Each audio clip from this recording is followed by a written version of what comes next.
Sige ah. Kuya Gian.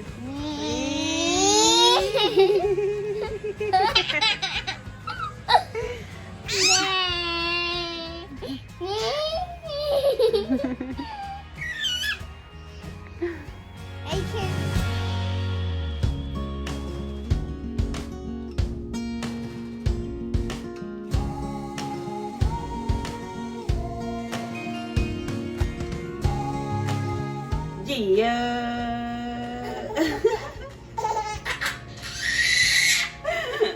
Hello everyone. Ngayon may kasama ako ulit.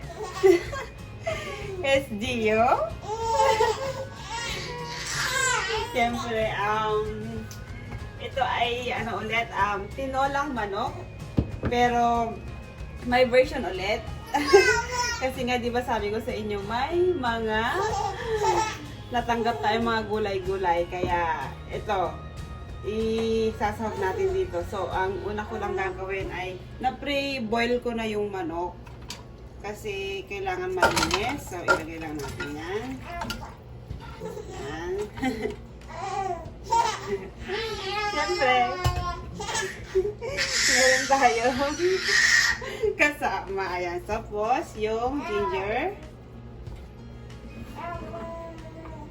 Madali lang to guys. Napakadali lang. Gia! Ayan. And then yung, onion, garlic. Garlic powder ang ilalagay natin. Tapos, onion and ginger.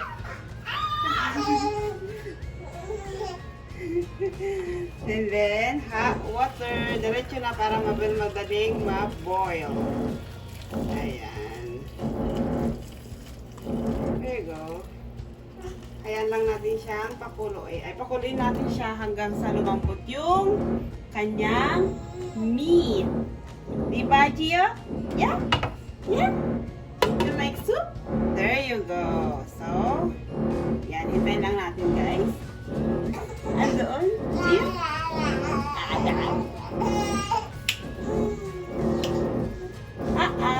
Yan. Papakalawan ng natin hanggang sa lumambot, guys. Ang karne, okay? Walang gisa-gisa. Ganon lang siya kasimple. Gia!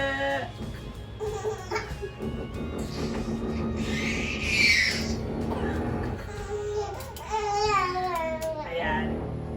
Siyempre, laging kasama si Gia! Si Gia! Ajijiya! Ajijiya! Ayan. So, yan ang aking kasama ngayon. Ayan. Tumulo na. Guys, meron akong ilalagay yung sweet dates. Gusto ko siyang nilalagay sa soup kasi para manamis-namis siya. Ito siya, oh. Sweet dates. Sa mga may employer na isa lang is natamis na para sa akin. So, yun.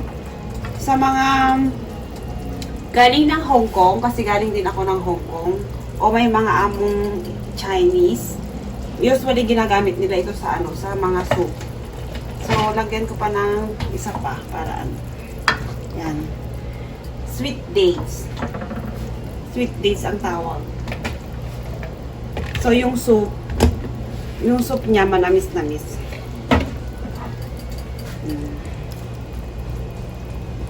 Natin. Yan. So, continue lang natin siyang i-boil. Kasi gusto ko lang ipakita sa inyo na yung sweet dates, nilalagay ko yun sa mga soup na niluluto ko. Ang lasa niya manamis-namis. Sweet nga di ba? Yun.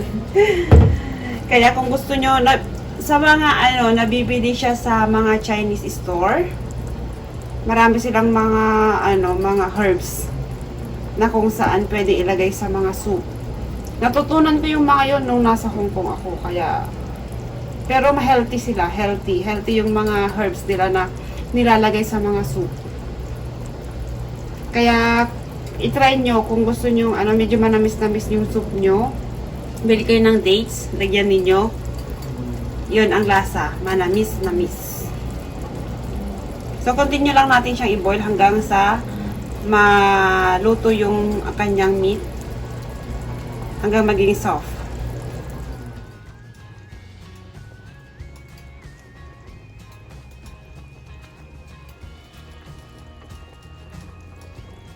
Yan na siya, guys. So, hindi ko na pinakita kung paano ko nilagyan. Pero alam na natin, nilagyan ko lang siya ng ganito. Chicken powder. Yan. Tapos, yung gulay. Yan yung galing sa ulit sa, sa ayuda. So, you can put or add any vegetable that is your favorite. Yan. So, meron na tayong soup. Pwede ring chicken soup, pwede ring tinola. So, kahit anong natin, itawag natin, pwede. Kasi guys, this week talaga, ang inaano ko na makapagluto tayo ng recipe or ng ulam na kung saan magagamit ko talaga yung mga libreng mga gulay na nakukuha natin every week. So, kagaya ng sinabi ko sa isang video ko na ipapakita ko sa inyo guys kung ano yung mga laman ng mga natatanggap natin every week na mga ayuda from Kapit Pisig. So, yan. Thank you so much sa kanila. Napakalaking tulong po niyan sa atin. So, ganyan lang guys. I hope na may nakatutunan po kayo ulit.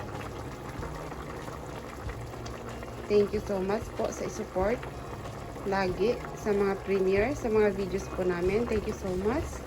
God bless po everyone. So now it's done. Napakasimpleng recipe. So, pwede ihain sa ating mga family. Thank you guys.